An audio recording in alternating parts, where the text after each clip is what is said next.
Assalamu alaikum, hurmatu Rasul Media YouTube kanalı көрөрмандары.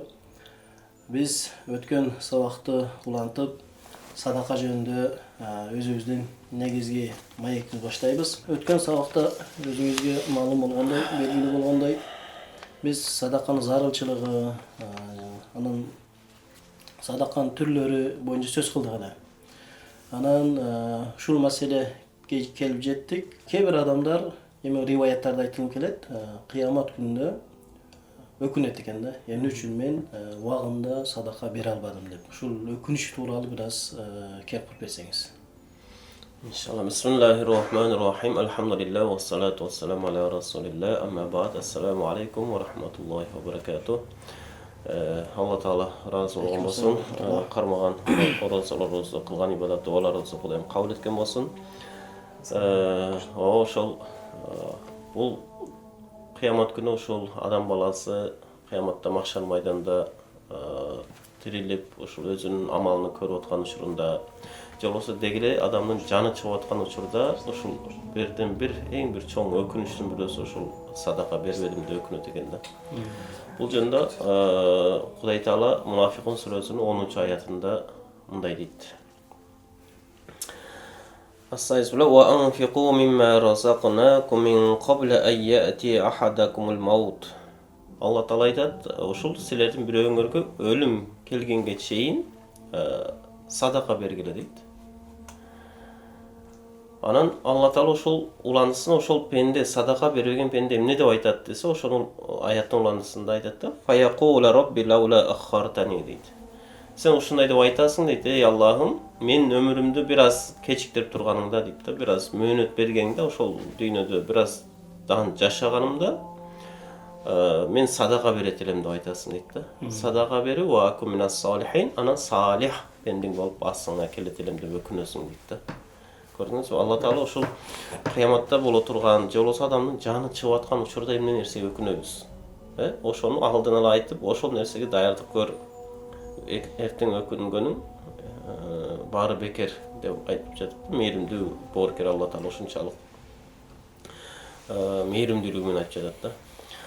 Эми бул жерде суроо пайда болот экен. Эмне үчүн адам баласы ушул жаны чыгып аткан учурда, кыяматта махшар майданда тирилген учурда садака бербегендиги үчүн өкүнөт депчи. Дегенде уламалар ушул айтышат, адам баласына эң бир чоң неемат бул дүйнөдө биринчи ушул өмүр экен да. Баарынан биринчи турган нерсе өмүр болот экен да. Андан кийин өмүрдөн кийин экинчи чоң неемат бул ден соолук болот экен да, мисалы. Эми адам баласы ушул Кудай берген бир өмүрдү карап көрсөк, ушул балагатка жетип бир аз акыл эске келип калгандан баштап эле ушул адам байлыктын артынан жумшап баштайт экен да. Кичинекей балдар деле карап көрсөңүз, кантип акча тапсам экен деп, дүйнөнүн артынан түшүп, машина жок болсо бир машина алсам дейт. Машина алса экинчи чоңураак машина эңсейт экен. Үй жок болсо үй алсам дейт. Үй алгандан кийин дан жакшыраак үй алсам деп. Бир үй алгандан кийин экинчи үйүн алсам деп. Дайыма ушундай бир жакшы бир байлыктын артынан адам баласы өмүрүнү каржылап баштайт экен да. Каржылап улам байлыкты үйүп, байлыгы көбөйгөн сайын өзүнө бир жанагындай сыймык пайда болуп, сыймыктанып, өзүн башкача сезип, башкалардан өзүн өйдө көргөнсүп, мындай меники бул, менин үйүм мындай, менин машинам мындай, менде мындай бизнесим бар, менде мындай соодам бар дегендей бир эмеге батып, өзүнү бактылуу сезип жүрүп аткан учур болот экен дагы, ошол дүйнөнүн артына болгон баягы чаңкоо адамдын ичиндеги дүйнөгө болгон баягы пайгамбарыбыз айтат го, ар бир үммөттүн бир фитнасы бар дейт. Менин үммөтүмдүн фитнасы хуббут дүйнө дейт да, малды, байлыкты жакшы көрүү дейт да. Ошо малды, байлыкты жакшы көрүп калганда ошого болгон суусоо, чаңкоо ушунчалык артынан чуркайт экен дагы, бирок ошол эле учурда чуркаган сайын, байлыктын артынан чуркаган сайын жанагы чаңкоосу ушунчалык кайра күчөйт экен да. Кайра күчөп, бул жактан жанагы Кудай берген эң чоң неемат түгө бара жатат. Өмүр түгө бара жатат. Ал жактан ал аны менен иши жок дагы көңүл бурбайт. Астына койгон бир максат бар. Жакшыраак үй алсам, жакшыраак чоңураак бир бизнес ачып койсом, Кыргызстандан үй алып койсом, чет өлкөдөн бир үй алып койсом, жеминтип койсом, дачадан үй алып койсом, этаждан үй алып койсом дегенди бир максат менен ошонун артынан чуркай берет экен. Бул чаңкоо, дүйнөгө болгон чаңкоо, малга болгон сүйүү жүрөккө кирип калса, ал түгөбөйт экен да. Түгөбөйт экен дагы ошонун артынан чуркаган сайын баягы адам деле, мисалы сиз спортсмендерди карап көрсөк, мисалы машыкканда, адам чуркаганда суусайт го. Канча кайра чуркаган сайын адам суусаганын көбөйт го. Бирок ошол эле учурда жанагы чуркаган сайын жанагы энергияң кетип жатат да, алсырай бересиң. Туурабы? Бир убакта жетесиң, уже чуркаганга алың жетпей калат. Сиздин энергияңыз, күчүңүз түгөдү. Ал жактан суусундугуңуз канган жоктан ушунчалык эң бир өйдө деңгээлге жетип атат да. Бул дүйнөдө мал топтоодон Куду ушундай дейт да. Канчалык малды топтогон сайын ошол малга болгон, байлыкка болгон чаңкоо ушунчалык күчкө ээ болуп, ушунчалык күчөй берет экен да. Улам көбөйүп кете берет экен. Анан ал жагынан карасаңыз, жанагы Кудай берген эң бир чоң немат өмүрүңүз улам азайып бара жатат. Бир убакытта карасаңыз, бир жерге жетти адам баласы, өмүр түгөп бүттү, жанагы өлүм периштеси келип жанды алып чыгып атат. А бул жактан чаңкаган малга болгон баягы чаңкоо дагы эле бар, турат.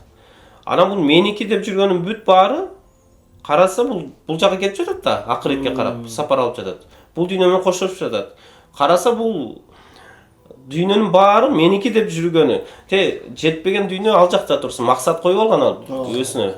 Мындай кылсам деп. Ал максат ал жакта турсун, меники деп кол астына киргизип алган үйү, машинеси, канча бизнестери баары бул дүйнөдө калып, бул өзү жалгыз кетип аткан болот да. Пайдасы тийбейт бир. Эч бир пайдасы тийбестен, ошо меники деп жүргөн нерсең бул дүйнөдө калып жатат, өзүң жалгыз бул жакка ажырап кетип жатасың. Уже өмүр түгөдү да. Өмүр түгөдү. Меники деп жүргөн нерсең да сеники эмес болгону ошол жерде билет дейт адам баласы. Өмүр түгөп бул дүйнө таштап бараткандачы. Өтө кеч болот бирок. Өтө кеч болуп жатат да. Эми ошол жерде жанагы адам ушунчалык өкүнүч пайда болот экен да. Мен өмүрүмдү болгон бүт баарын ушул нерсеге каржыласам дейт экен да, байлык үчүн, үй үчүн, машина үчүн, ушундай бир соода сатык үчүн, жашоомду оңдоо үчүн, ушул дүйнөнү абад кылуу үчүн каржыласам, ошонун баары бирөөсү да меники болбой чыкты дейт экен да. Бул жака эч нерсем жок кетип жатам деп туруп, анан жанагы адам баласы ошол жерде өкүнөт экен дагы. Анан Алла Таалага айтат экен да. Менин өмүрүмдү бир аз ошол дүйнөгө кайтарып берсең дейт экен да, бир аз кайтарып берсең, мен ал дүйнөдө эмне кыламын дейт. Ал дүйнөгө барып туруп, жанагы меники деп жүргөн байлыктын бүт баары меники эмес экендигин түшүндүм дейт да. Түшүндүм дейт. Эми ошону алып туруп, садака берип, анан сен салих пендең болуп кайра кайтайын дейт да. Садака бергенде ал меники болот экен деп түшүнүп жатат да.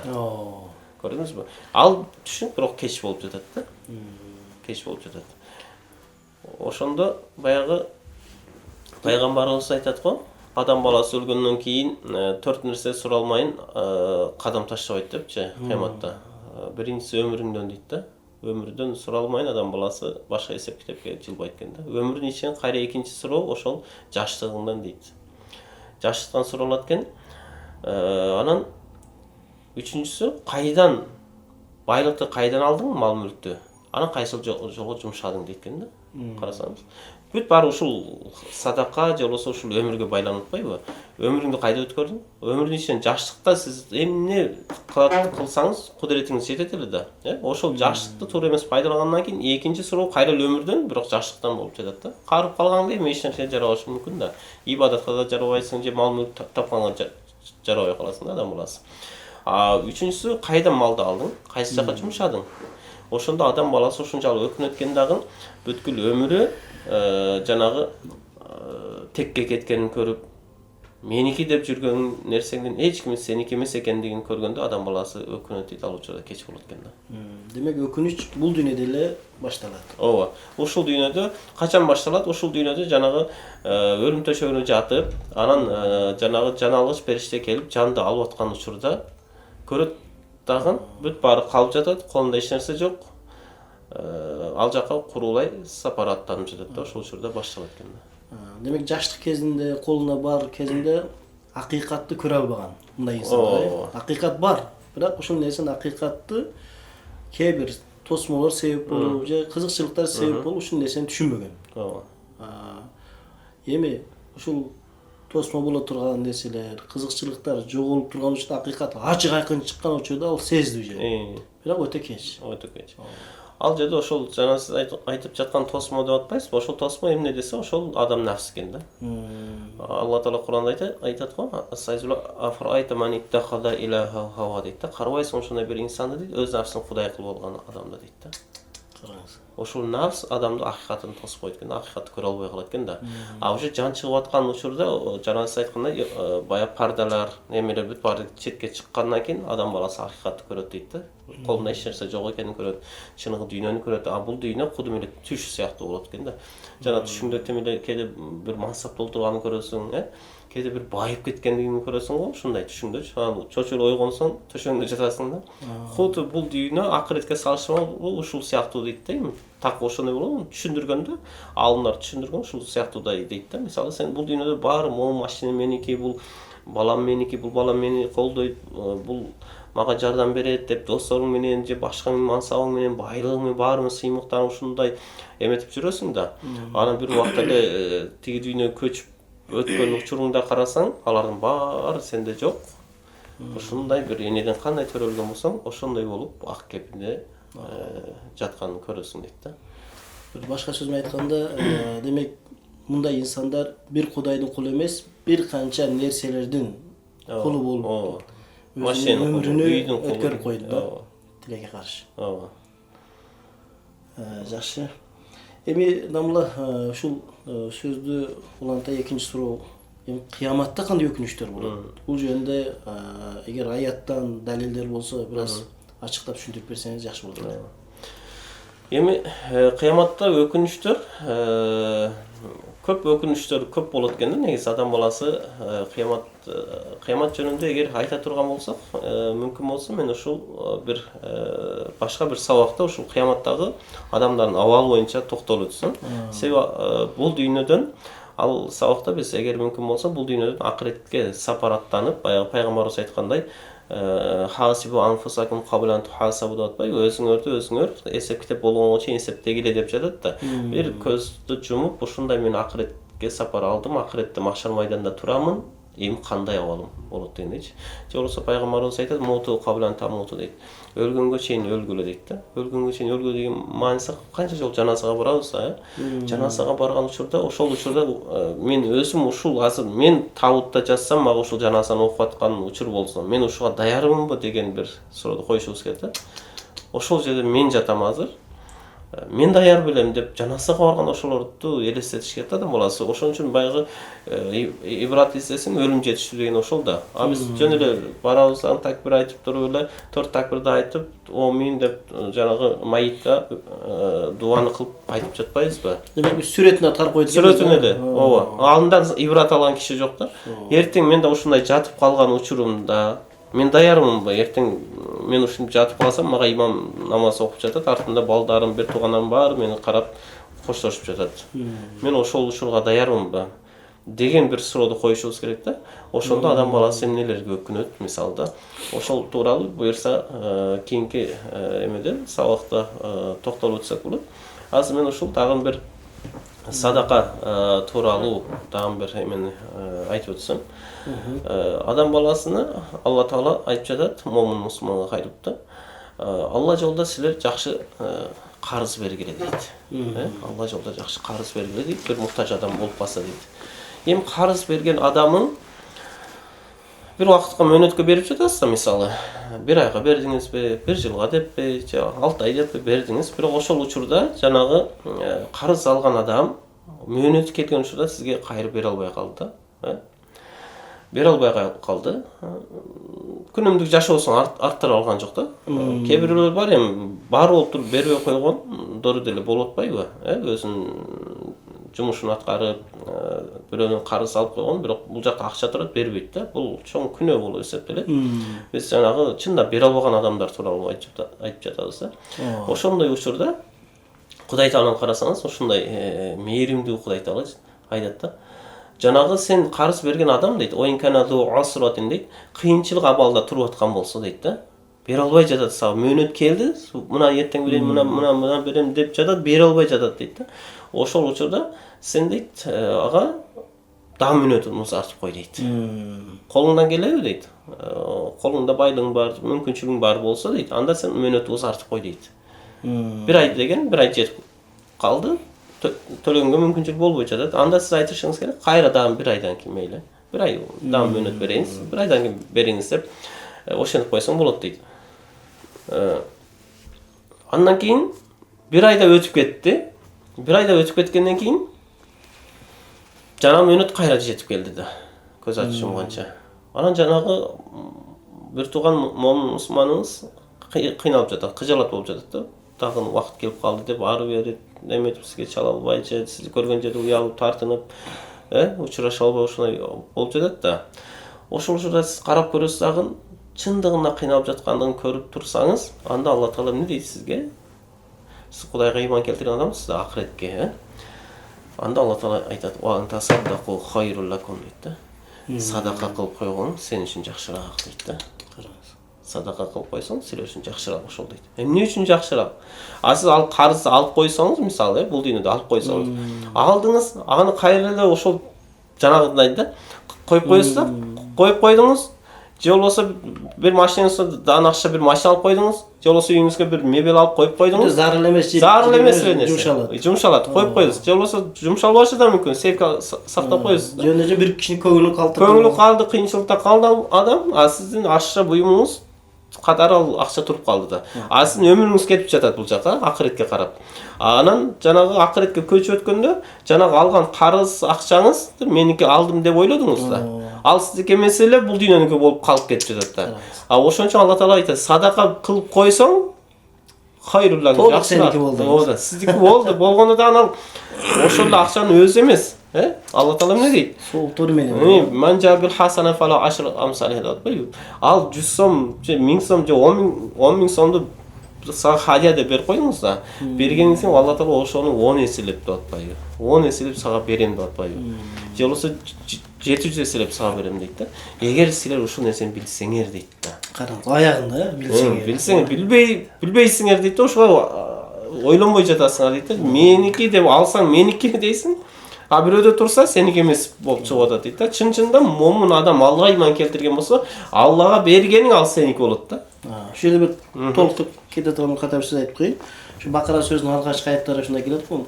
Ва мимма разакнахум юнфикун. Ооба. Демек, көпчүлүк пенделер бүгүнкү күндө колундагы байлыкты меники деп билет да. Куран аяты менен карай турган болсок, Аллах Таала биз берген рызкынын чекесинен инфак кылгылар берилер деп атат да.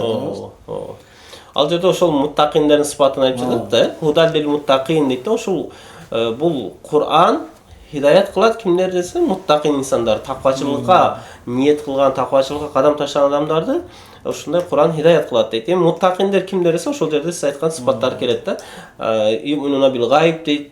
Көзү көрбөгөн нерсеге акылы менен ыйман келтирет дейт, Андан кийин намаз окушат дейт. Андан кийин сиз айткан жанагы биз берген рызкыдан нафака берип, садака берип турушат дейт. Муттакин адамдар ушундай дейт да. Биз азыр ошол садака деген нерсе, мен эмне үчүн ушул садакага көп токтолгум келип жатат, жанагы өткөн сабакта да айттым, бир китеп жазып ушул жөнүндө көп айта турган маселе өтө терең экен. Адам баласын садака бергенде биз ушундай ойлоп, мээге сиңип калган нерсе ушул экен, ошону мээден чыгарыш керек болуп жатат да. Меники деген нерсени, меники деген нерсе. Бул меники деп туруп эле, анан садака бергенде бул бирөөнүкү деп берет экенсиң да. Бирөөгө деп берет экенбиз да. Мечитке бердим, медресеге бердим, бир жетимге бердим, бир жесирге колунда жокко муктажга бердим дейт экенсиң да. Жок, ал ага берген жоксуң, өзүңө бердиң деп түшүнүшүңөр да. Жок, өзүмө берип жатамын. Өзүмө өткөрдүм. Өзүңдүн эсебиңе которосуң да, мисалы, банктан акча которосуң, өзүң эсебиңе которуп аласың банктан мисалы да. Аны өзүңө которуунун бирден бир жолу ошол болуп жатат да. Бирөөгө садака берсең, ал эмне болуп жатат? 10 эселеп, 700 эселеп кайра өзүңө которуп жатат да. мүмкүн бул дүйнөдө которуп жатат канчасы. А бирок акыреттеси якын. Эч бир шек жок. Ошол толугу менен акыретте сизге которулуп жатат. Акыретте пайда болуп жатат. Сен юминуна бил гайб, сен Аллага ыйман келтирген адамсыңбы?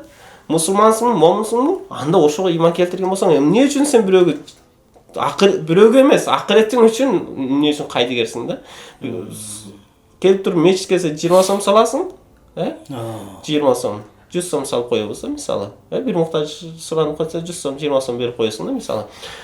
Ошого берин деген кыял мененчи. А бирок өзүңдүн үйүң үчүнчү $100,000, $50,000 машина алып коесуң да, он чукпай туруп эле, $50,000 көзүңө көрүнбөй жатпайбы? $1000 барып саякат кылып келип жатасың да. Анын баары бул дүйнөдө калып жатат деген нерсени биз эмете албай жатабыз да. Биз дегеле айтпайбыз эми бул дүйнөдө ушунчалык жакыр жаша, өзүңдү өзүң эметип жаша. Жок, бул дүйнөдө эле насибесин жаша. А бирок бул дүйнө акыретке салыштырганда канча бир секунд сыяктуу да, 1 секунд. Сиз түбөлтүү жашооңуз чеги жок болуп атат да. Бул жерде туура пайдалануу деген сөздү туура пайдалануу, ооба. Туура пайдаланганда кандай? Ошондо туурасы ошол баягы акыреттин чеги жок жашоо болуп атат да. Чеги жок жашоого сиз канчалык кам көрүшүңүз керек? Кудай берген 60-70 жыл өмүрдү канчасын акырет үчүн каржылашыңыз керек? Кудай берген ырыскынын канча процентин сиз акырет үчүн бөлүшүңүз керек? Өткөн сөздөрүн маегиңизде 3кө бөлүп деген сөз бир колдондуңуз да. Ооба. Ал эми 3кө бөлгөндө баягы бир бөлүгүн өзүң колдон, бир бөлүгүн келечектеги бала чагаңа, бир бөлүгүн ушул акыретиң үчүн деген бул эң болбоду дегендеги да. Эң болбоду. Эч болбоду дегенде ушул да. А бирок сахабалардын жашоосун караңызчы, пайгамбардын жашоосун караңызчы, Пайгамбарыбыз бир бөлүгүн өзү үчүн, анан бир бөлүгүнү балдары үчүн же сахабалары, анан бир бөлүгүн эле садака кылган жок да алар. Алар мүмкүн да, мисалы мындай процентке алып салганда мындай так айтыш кыйын болушу мүмкүн. 90% бүт баарын акыретке жумшады, 10% гана өзү үй бүлө ушундай эмеси, бул дүйнөдөгү муктаждыгына жумшады да. Чын-чын экен. Эми ушул жерден көрөрмандарга түшүнүктүү болуш үчүн туура түшүнүп калбаш керек. Мисалы акыретте эле акыретке карап эме кылып бул дүйнөсү калып кетсе да, бул жаман көрүнүш да. Туура ушул жактан кыскача мисалы толуктап кетсең жакшы болот эле да. Эми бул дүйнөнү акыретти деп туруп бул дүйнөнү таштап койгон болбойт, ооба. А бирок бул дүйнө кандай десе, бул дүйнө ошол акыреттин көпүрөсү деп атат да пайгамбарыбыз. Бул көпүрө да. Ошол көпүрөдөй деңгээлде пайдаланышыбыз керек. Ошол инсан өзүнүн муктаждыгына жараша толук кандуу пайдаланыш керек. Ооба. Зарылдык эмне керек сизге? Зарылдык бир жакшынакай бир үй керек. Пайгамбарыбыз айткан, бактылыктын аламаты белгиси 4 дейт. Бир кенен үйдүн болгусу дейт.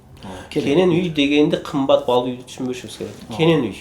Сен кенен үй болгондо бир үйдө өзүң жатасың, бир үйдө кызың жатышка, бир үйдө уулуң жатат, бир үйдө коногуң келип калат дегендейчи, бир көп бөлмөлүү болгон үй бул бактылуулук дейт да. Тар болуп турса конок да келе албайт да. Сен тар үйгө өзүңүз үй аласыз келсе кыжаалат болобуз. Кыжаалат болуп келген конок да кыжаалат болуп келет да. А экинчиси жакшы маркап дейт. Жакшы улоо да бул бактылуулук экен да. Улоонун бүгүнкү күндө эми ал учурда ат эшек ушундай болгон болсо, азыркы учурда бир жакшынакай бир машина, жакшынакай бир орто машина болгондо бул эң бир бактылуулук дейт. Анан үчүнчүсү жакшы бир кошуна дейт. Кошуна начар болсо дагы адам кысылып кетет экен да бул дүйнөдөчү. Улам көргөндө же салам айта албайсың, же көрбөй басып кете албайсың. Коноктор келип калса кошуна жөнүндө сүйлөп айтып бере албайсың, же кошуп чакыра албайсың, иши кылып. Бир чоң бале, бир кыжаалатчык болот экен да, ошол кошуң жакшы болбосочу. А төртүнчүсү ошол жакшы салих аял дейт да, салих болгон аял дейт. Же болбосо аялга бир эркектин жакшынакай бир эркектин тушу болушу, ыймандуу болушу бактылуулук дейт да. Эми мен айтайын дегеним ошол түбөлүктүү дүйнөнү биз кудум эле бир убактылуу дүйнөдөй мамиле кылып жатабыз. Ал убактылуу, ал жака барсаң кудум эле ал жакта бир 20-30 жыл жашап туруп, кайра бул дүйнөгө келип, кайра бул дүйнөдөгү байлыктарыңдан пайдалана тургандай болуп жатабыз. Бул дүйнөгө эле улам эле үйүп жатасың, топтоп жатабыз. Ал жака барасың дагы, жанагы бул мечитке деп 100 сом берген садакаң баары, кедейге деп 100 сом берген садакаң баары да мисалы. Ошолорду барып туруп акыретте бир 5 жыл 10 жыл соонун көрөм дагы, анан келип туруп бул дүйнөдө кайра мен жанагы жашоону улантам деген сыяктуудай да, мындай караганда сырттан алып карасак. А бирок чындыгында жашоо ошол акыреттик жашоо да, ал түбөлүктүү жашоо. А бул дүйнөнүн жашоосу ошол сиз айткандай жана эң бир зарылдык нерселерге токтолушубуз керек. Бул дүйнөнүн жашоосу жана түбөлүктүү жашоого салышында бир секунддай бир көз ирмем да. Elesesең bir көз ирмем үчүн адам баласы өмүрүнү арнаганы туурабы? Акылдуулук бул ошо. Көзүн ирмемдик bir рахат үчүн бүт ден соолугуңду, мал мүлкүңдү баарын каржылап, анан башка бир туугандарыңды капа кылып, ошого тетеби, ошого арзыйбы деген бир суроодо адам баласы коюшубуз керек да. Ошон үчүн ушул садака бул мааниси өтө бир чоң нерсе экен. Бирден бир байлыктын ал дүйнөгө көчүп өтүшүнө себеп боло турган амал ушул садака экен иншалла. Эми ошону ушул улуу Рамазан айы келди да, ушундай эми ошол нафсти тарбиялай турган ай келди. Ушул учурдан пайдаланып, жанагындай сиз айткан бир үстүбүздөгү жүктүн баарын алып салып, отуну бар, башкасы бар, баарын алып салып туруп, бир гана Алла менен байланышты эметип алышыбыз керек да, түзөп алыш керек иншалла. Рахмат, Алла разы болсун дамла. Буюрса, бул садака боюнча сүйлөшсөк сөз көп экен. Дагы менде бир канча суроолор калды. Эми убакыт буюрса эмки байланыштуу, буюрса кийинки маектерде улансак. Болот иншалла. Алла разы болсун. Рахмат. Ассаламу алейкум, рахматуллах. Ассалам.